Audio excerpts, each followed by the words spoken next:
I don't think I've ever seen this much peak in my life. I just finished watching all 3 of the shows I just showed you in the picture. Obsession, Backrooms, and the new season of ReZero, or at least what's been shown so far. And I gotta say that this might be the most flawless pieces of art I've seen in years, and it's all dropping at once. You know what they say, when it rains it pours? It definitely is happening right now, and so I personally want to share with you guys what makes these so great in my opinion.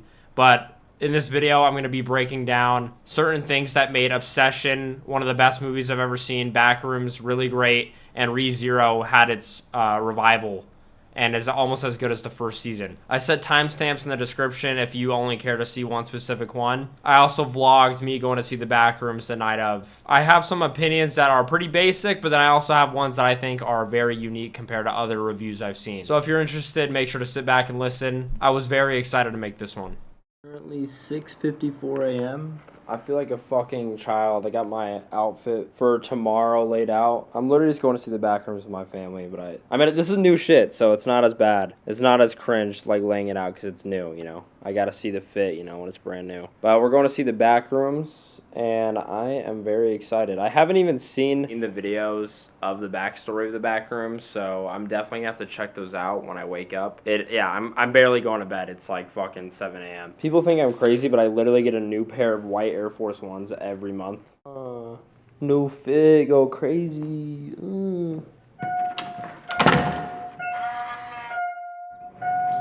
Just got some pizza, and now I'm about to watch ReZero. Oh yeah. Look how beautiful it is out today. Feels like the first day of summer. Perfect day out. Went on a run.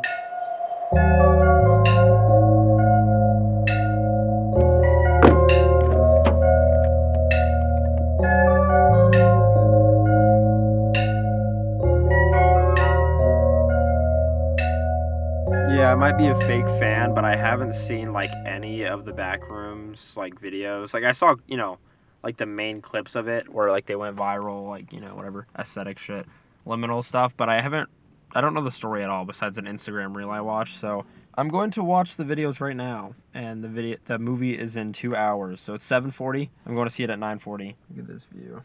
Do you think this movie will be better than Obsession? Nah. No, I don't think there's a chance. I think Obsession's like one of the best movies I've ever seen. I think this will be like a 7 out of 10. I think Obsession's a 9. Alright, I'll see you at the movie, alright? Let me know when you're leaving. You're leaving right now? No, let me know when you are. Let me know when I'm what? Oh my god. Alright, I'll see you at the movie. Okay, bye. Right.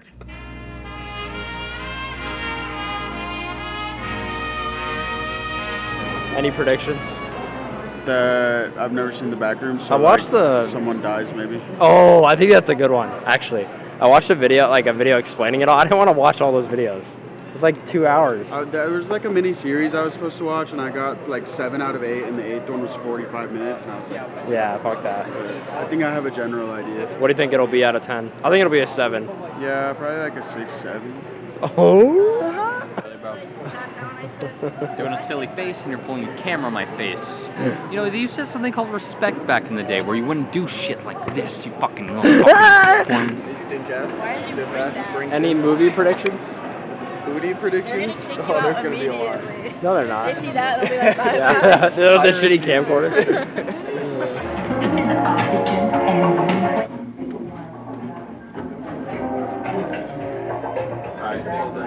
What do you think? I was thoroughly enjoying it until the end just ended for like no reason. And, like, How do we know we're still in the Well, they're making a movie second theater? one. Oh. But Yeah, that like, makes more sense. I don't like how I think a movie should be able to end and you're not waiting for the second one. I don't think there's anything that needs to be resolved with that at all. Uh, That ending, like, answer, Well, it doesn't need answers, but I think it obviously insinuates there will be a second one. Out. Because they're gonna try to show the actual storyline of what happened with the main like three. the facility. Like the I mean, yeah, I company? guess you could end it that way, but I don't think that's climatic enough. I don't think it needs I think like. that's boring if they end it that way. I guess. I feel like Like, that's like the whole they- point of like this. They don't solve what the people are gonna do with the information. like why they need it, if they're trying to stop the portals, if they're going to do something with it.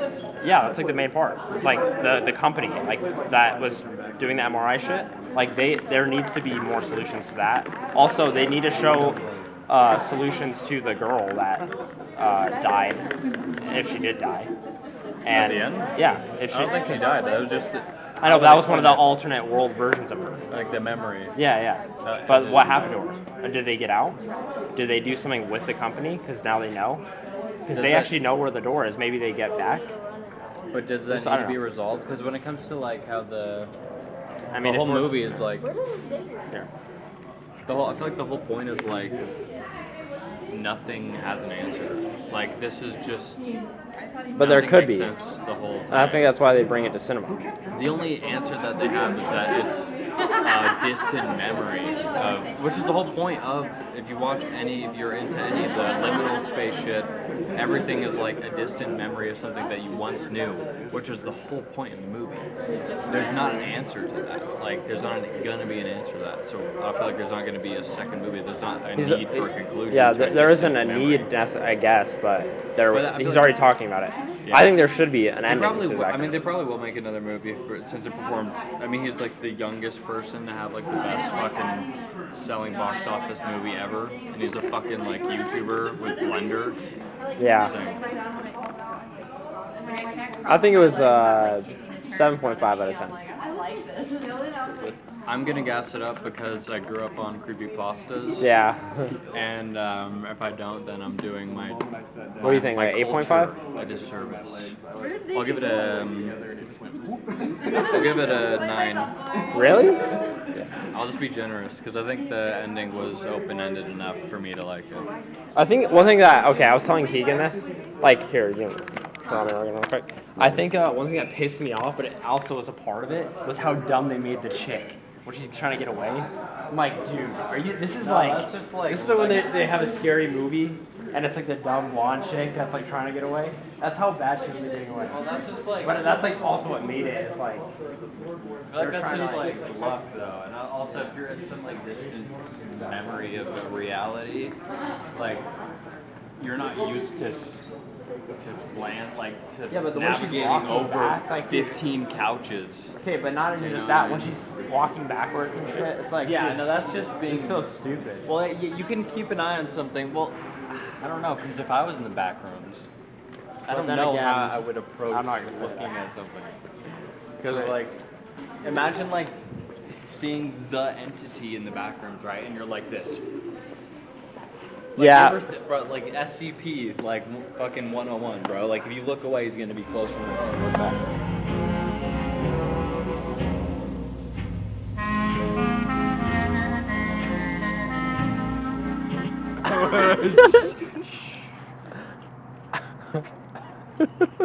I'm gonna shoot my pants like that.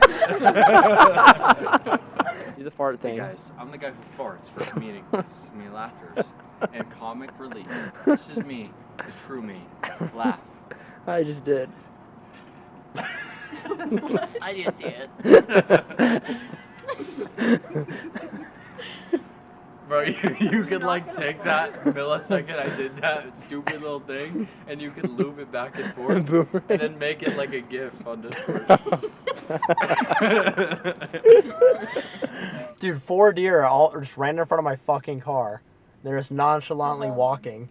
What is tonight, bro? I almost had my fucking hereditary ab moment. It's currently 7:30 a.m. and I haven't slept yet. And I just needed to film this video. I've been wanting to talk about it for days, but I've just been so busy with work. I'm currently obsessed with Obsession, The Backrooms, and ReZero. Anytime it's my free time, I'm talking to other people about it, or I'm just going to watch it again. I've seen Obsession twice, Backrooms once, and I'm watching ReZero right now. So it's just been my entire past week and a half. It's just these shows and movies. The 3 shows have just been flooding my Instagram Reels and TikTok. A lot of the memes are about Curry Barker, who's the first person I want to talk about today. Curry Barker's actually really fucking funny. I originally found him from my uncle, who used to send me like these gay memes of him. Like he'd make these skits that were gay and they were really fucking funny. Like you guys probably seen the one where it's like no clothes allowed in the pool. Great. This should be our first activity. Water's perfect. What? What's this? What the heck? What the crap? No clothes allowed? Looks like we're gonna have to take all of our clothes off to even get in. I'm sure we could keep our shorts on. I know, I was thinking, man, I wish I could keep my clothes on, but I can't. My uncle sent me that like 2 years ago, and I had no clue that this was going to be the guy who made probably my favorite horror movie ever. This is Curry Barker, if you don't know who he is. Not only is he funny as fuck, which definitely reflected on in the movie. There were funny parts. I wish people didn't laugh as much during one of my watches. It kind of took away from the vibe. I think that the movie should be fully serious. Like, there should be like 2 scenes you laugh at. One of them is the phone call, and one of them, I think the party, there were some funny parts. But the phone call where he's calling to break the wish, I thought the voice of the guy had me laughing, I'm not gonna lie. But overall, I think laughing takes away from taking the movie as serious as it is. I watched a lot of interviews with Curry Barker after I went to the movie, and you could just tell how smart and coherent this guy is with the film industry.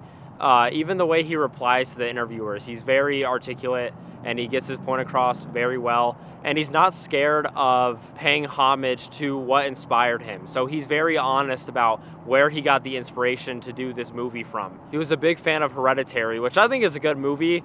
I think the only reason it's as memorable as it is because it was the first movie to do that morbid shit in a way that we hadn't seen, like with the unexpected morbid twist. I think he did a really good job of that in the car brick scene. I think he actually did it better than Hereditary and Midsommar. He's a great example of taking inspiration from something, openly paying homage to it, but in my opinion, doing it even better because he did it in his own way. And although he did it in his own way, I think it was actually done better than the originals. And so that confidence he has going into it and paying homage is admirable, because a lot of people would shelter where they got that inspiration from to like seem mysterious or something. In my opinion, I think it makes them even greater talking about that. You could tell the inspiration from Hereditary outside of the morbidness of the cat ceremony that Nicky threw when he woke up one morning, and the brick car scene. You could also see it in the soundtrack. One of my favorite parts about Obsession is how good the soundtrack is. The song I Can't Be Nicky, that scene was so intimate for a lot of reasons, but the soundtrack amplified the emotion so well. That was a scene that if I wasn't on a date, I probably would have teared up during.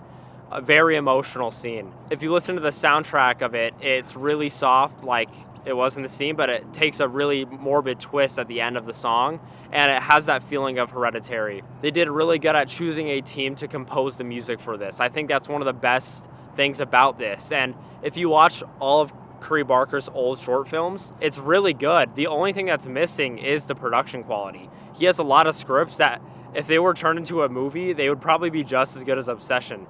But this is the first time he got the funding to do it. If you go back and watch a lot of his films, the only thing missing is a team to compose the music and better cameras. The acting's already there. I really appreciate the fact that he put on one of his best friends to be inside the movie and to bring him up with him. I think that his friend is a really good actor. It's the best friend in Obsession. They're both living proof that you can come from YouTube and be taken seriously, and it doesn't have to be viewed as cringe or you're too available. It's really cool to get the experience and show it off. You can tell these people are masters of their craft once they finally got the budget to put their true vision into effect. Another good song that was an Obsession is Love Is in the Air Part 1. Everyone, it's popular on TikTok right now, but I think it deserves to be popular. In my opinion, I would honestly have sex to the song. Like, it's actually that good. It's one of the only movie soundtracks that are ambient that I can personally replay and put on repeat for hours on end. One of the most underrated parts of the movie is the actors, the way they use their eyes. I had just talked about it, but one of my favorite scenes was where Nicky and Bear were arguing, and Bear was asking Nicky why she just can't be like Nicky, the Nicky that she was before. Why can't she just be herself? And the spirit or the demon, whatever you want to call it, that possesses Nicky is screaming at Bear, saying, I can't be that because it isn't Nicky. And the way they made eye contact with each other and they had tears in their eyes, it was very intimate. And to go with the soundtrack, it was probably one of my favorite scenes of the entire movie. And a lot of people will choose other scenes like the brick and the car scene, which I thought was really good. I'll talk about that later. But they'll talk about all these other scenes, but in my opinion, that was the most intimate scene, and I think that was the best acting, and that was the time I was like truly invested in their emotions. I think if you tap in too much of the humor, which like there definitely was humor added, it takes away from the momentum to actually feel the emotions of the morbid shit that goes on. Like the scene with the brick in the car, if you're laughing at the jokes prior, or laughing at scenes prior, you're not going to take these scenes as seriously. And I think that actually fucks up the vibe. If you're laughing in the theater and everyone around you is being distracted from the storyline, that really kills the experience. And the first time I went and watched Obsession, nobody really laughed except for like 1 or 2 parts early on, and it allowed the story to build up, and you really felt it when it got to those scenes. The second watch through, I watched it and everyone was just laughing at shit that just wasn't even funny. Like it was just the most random shit they were laughing at. Like Nikki smile. It wasn't even a scene where she was doing a funny face. It was just like she was smiling, and then they started laughing. I was like, this isn't even fucking funny, and now you're just like ruining the vibe. And they kept talking too during it. Teenagers are super bad. That's the thing I've seen on Twitter, is a lot of people are talking about how the next generation does not have movie etiquette because they haven't gone to see any fucking movies. And I witnessed that firsthand. And I'm looking at these teenagers and they're yapping nonstop, and like they know that I'm annoyed. They can definitely tell. They're like tapping each other like, yo, chill out. And they kept doing it. And then I was like, I don't want to be an asshole, but I literally was just like snapped. I was like, can you guys shut the fuck up?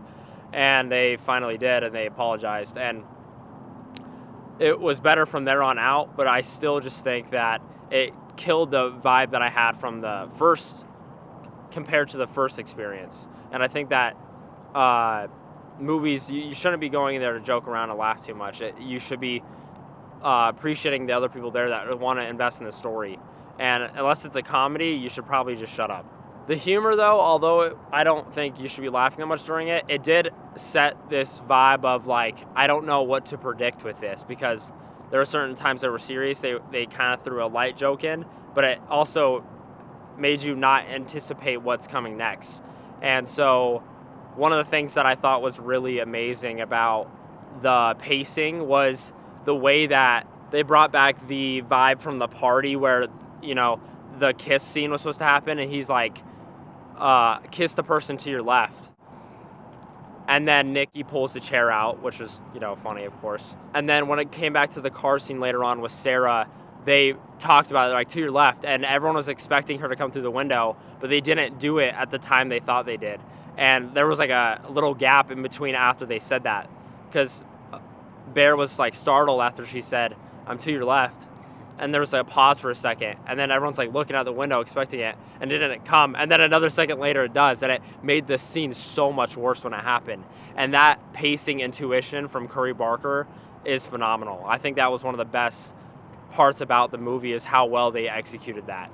Because I was expecting it the whole time, and we also expect that earlier on when he's calling the One Wish Willow, and they leave the gap in the window, and everyone's thinking that Nikki's going to pull up then, but she doesn't. And that made the second time even much stronger when it did finally hit, because they left this big gap in the window shot, which, you know, we felt it coming, but we didn't know for sure. I heard he's making a new film that's supposed to tie into the same universe.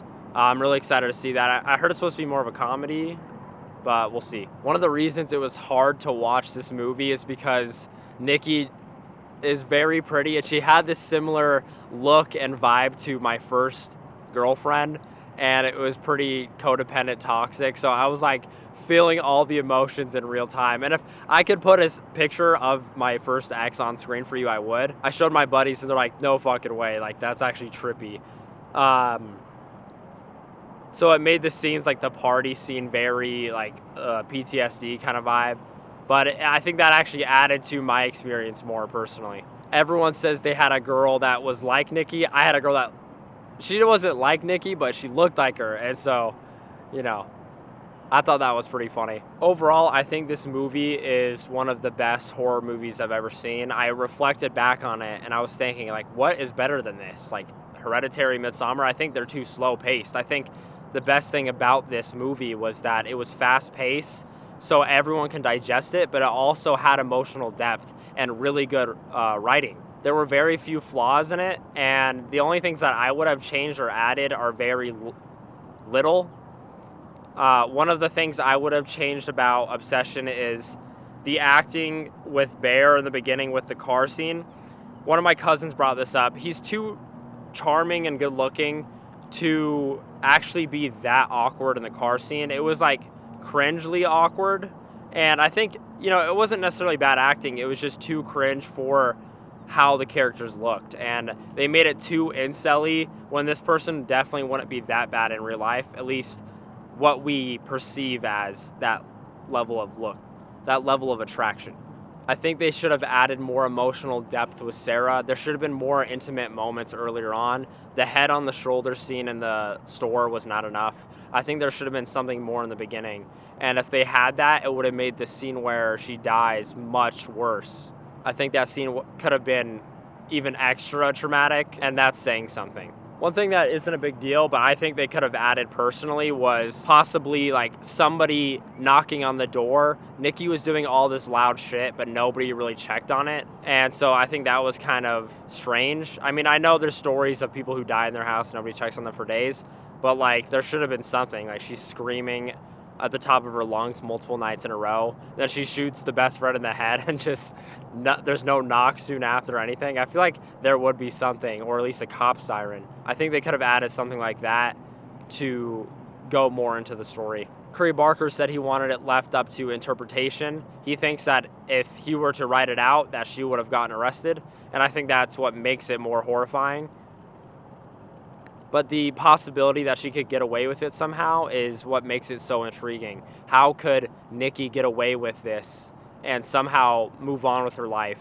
Is that even possible? I think that ending is what made this movie so powerful, is that we don't know what happens, and putting ourselves in that shoe would probably be one of the worst. It's worse than any nightmare you've probably had.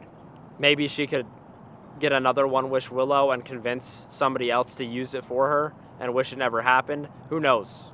I think the One Wish Willow was like perfect writing from Curry Barker. One of the best parts about the movie.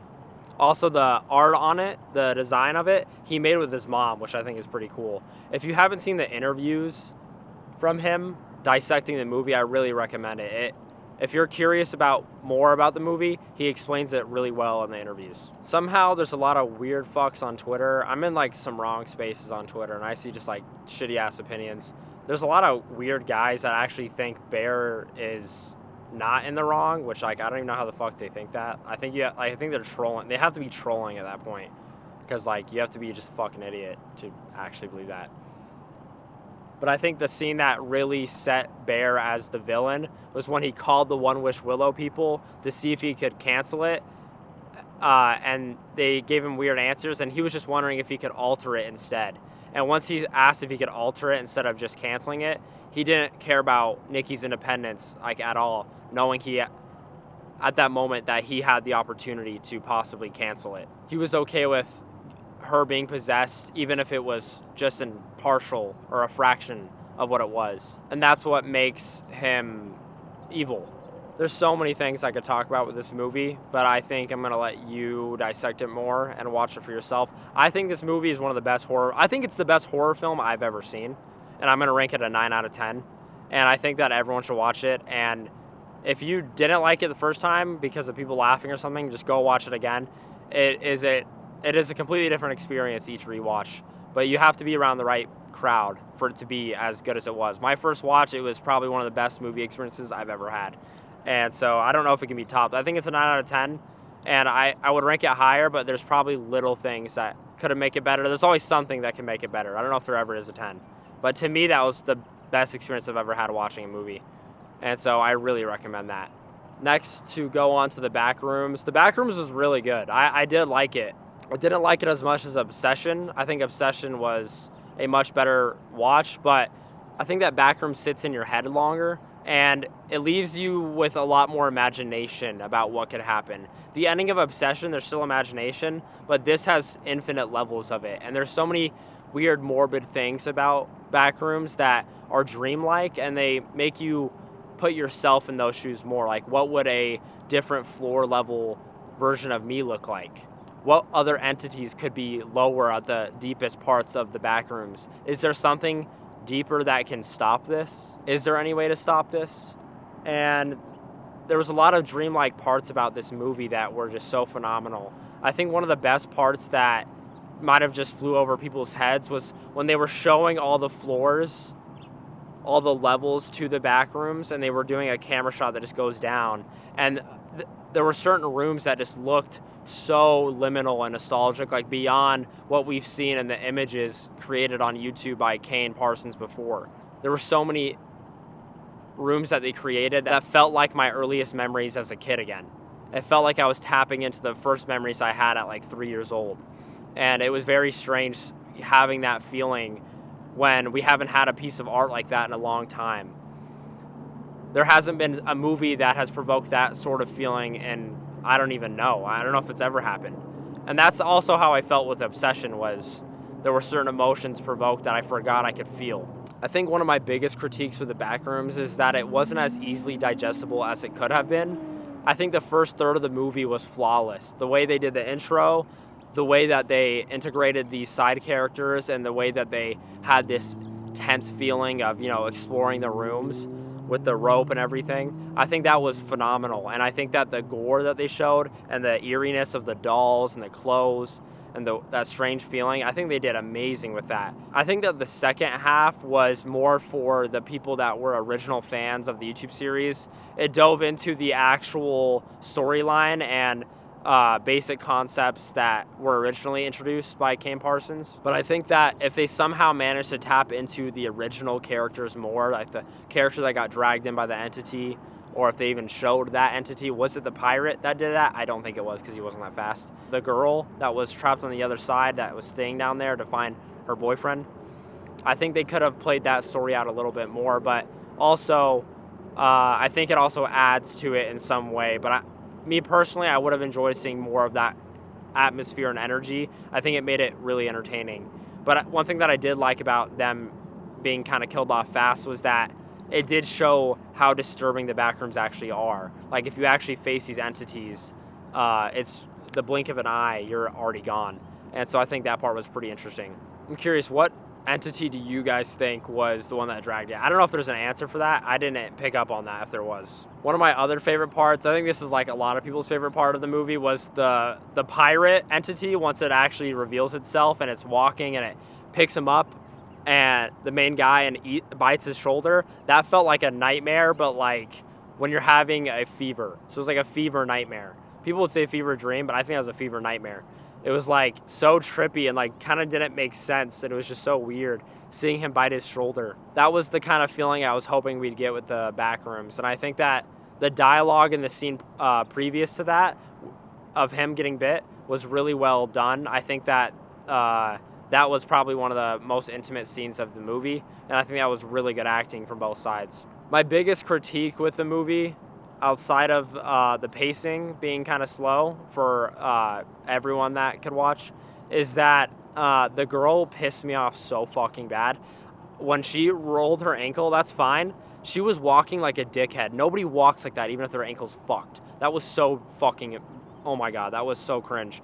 I don't know if that was set for a reason, like it was a part of the liminal feeling of like this eerie, like she can't run type thing, but it felt like watching Scary Movie as opposed to fucking what the Backrooms could have been. Like, why is she staring at the entity trying to get in on the staircase? It felt like they were just trying to show off liminal shots as opposed to just getting to the point. And so that felt really fucking dragged out, and it was really hard watch. It genuinely felt like the dumb blonde chick in Scary Movie trying to get away. Like, it was that bad. I don't know if they did that on purpose. Let me know if you think they did. I liked how strange the pirate concept was, too. Like, the Backrooms trying to remember him. It's a different level entity, and it's, like, piecing together, like, the mall with it, and it remembers this version of him with it. And so I thought that was really cool. And that makes you curious about what other entities, or how worse it could get on lower floors, and what are the creepier things when they're combined together. I think that was such a good way of showing what the Backrooms could be like. Imagining yourself as a character that's on a lower floor as an entity is such a strange feeling. Imagine an uncanny version of yourself with a twisted face. I love the imagination that this movie brings you. This movie is really slow paced. I don't mind it. I think it's better watching alone. I think that the experience with people, like I went with a group of people and we were trying to be entertained, and it just didn't have that vibe of like I'm trying to analyze the conversation and like think too much. It still resonated afterwards, but if you're gonna go see this movie, it's better with less people and in a mood where you're actually trying to think. Don't go watch this movie if you're trying to be entertained and just sit there like a dumbass. You actually have to think, which, if you're knowing you're getting into it, it's okay. Overall, I think I'd rate this movie a 7.5 out of 10. I think that for someone who didn't really watch it growing up, I didn't have the same understanding and feel as opposed to my family they did. They said it was like a 9 compared to what it came from.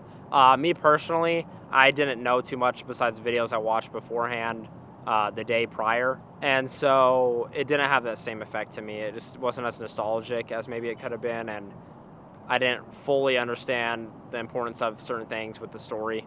I didn't see all the Easter eggs either. I think there could have been more gore with the movie, and some people, I heard this at a cafe I was at, they're like, why do all these new horror movies add gore to the movie just to make it scary? That's not making it scary. I disagree. I think that this movie could have done so much better if there were more goristic parts, if that's even a word. They should have had, because bodies were falling into the back rooms for a long time. That's why it became strange. Like portals were opening up. That's why there were other entities that looked like different things inside.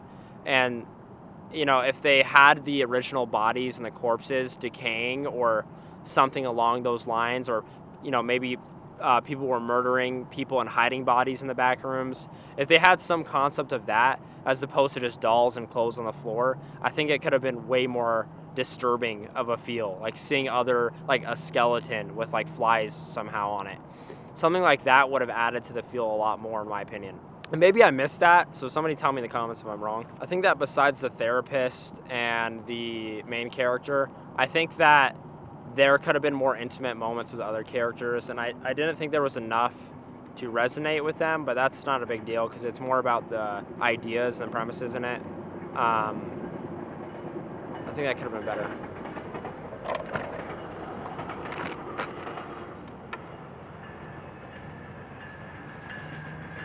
Final thing I'll touch up on the Backrooms. Sorry, there's a train right now. Final thing I'll touch up on the Backrooms is that I think Kane Parsons is very smart. If you watch his interviews, he's very self-aware. He's very smart, he's articulate, and his vision is intuitively perfect. I think that he's second to almost nobody in the upcoming director space, and I think that his vision with other films is amazing. I see a lot of Instagram stuff about what he might be doing in the future. I don't know what's all true. There's a lot of fucking random lies and bullshit. I saw something that he might want to direct a Portal movie at some point. I think that'd be fucking sick if that's not true. Seeing what his mind can do with the visual ideas he has, like something like Backrooms, but with different concepts, different themes of movies. If he can apply those types of shots in other realms and seeing the way his mind works visually, the ideas he brings to life, I think he can make some amazing movies. And it'd be cool to see him collab with some other directors to make something truly great. And maybe he can learn from them a little bit more to improve going forward. The final show I'm going to talk about is ReZero. I've been seeing a bunch of clips about ReZero. If you haven't seen ReZero, it's an anime that kind of has that same morbid vibe, but the new season has been the highest rated anime episodes of the year so far, and it's really good anime if you're a person who likes anime. If not, you can just stop watching. It has same morbid vibes in terms of anime that the feelings of like obsession and Backrooms actually have, which is kind of interesting. Like the way the character suffers, it has that same feeling. But in the death scenes in the new season, they did a lot of good things that I liked, actually similar to the other movies I just talked about. There was really good sound design in the new season of ReZero. They've had a lot of good moments like that, I think, especially with season 1 and parts of 2. There was really good sound design, which amplified the show to be very more emotional and have that feeling of the deaths actually having more significance than they would without them. They changed some of the return by death sounds in the later episodes of season 4 so far, and it was really good at adding to the different atmosphere vibe, especially with his memories being lost now. And there's a lot of new plot twists, which I think are really interesting. I'm not going to talk too much about ReZero because I actually haven't finished it yet. There's a new episode that just came out. But I just really like what they're doing with this. And it might be better than season 1 depending on how they finish it off. I think that the Outside of Madness is still the best episode of ReZero, but I think that Stair episode definitely comes close and it deserves the ranking it got on IMDb. It definitely is a high 9. I don't know if it's a 9.9.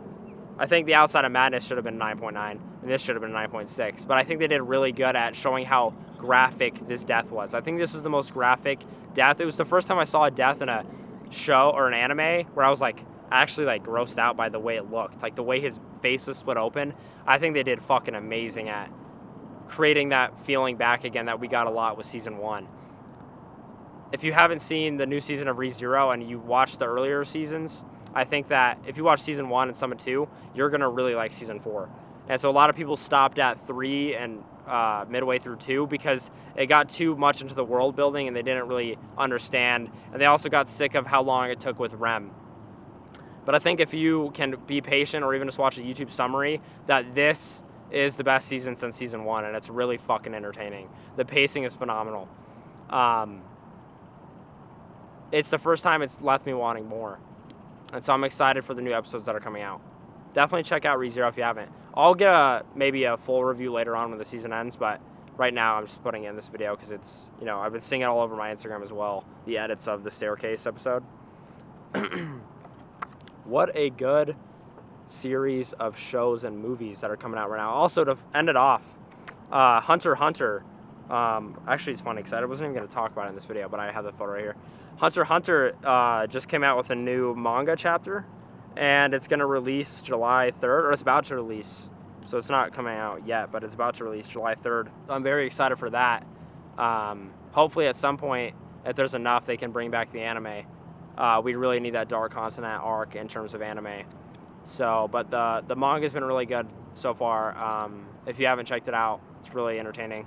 But there's a lot of new good stuff coming out, and it's funny how like we go through years without any good fucking shows, and then as soon as one good movie comes out, there's just 3 fucking more that week. There's just a bunch of good shit right now. There's like 4 amazing horror movies that are out right now. I haven't seen 2 of them. The new ReZero season is flawless. Hunter x Hunter manga's coming out. There's so much to look forward to with entertainment right now, and I'm actually really excited and have been super inspired by the creations I just watched and want to create more, and I hope a lot of other people feel that way.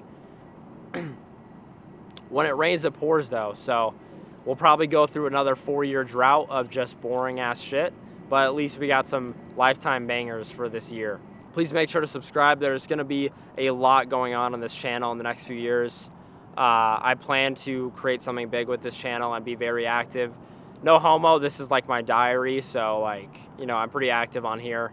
This is where I actually go to reflect on my life, and so you'll be seeing a lot of this journey of my strange life that I live. So make sure to subscribe and tune in, and I will be making a lot of videos going forward. Also, check out my Instagram, link in the description. Thanks for watching.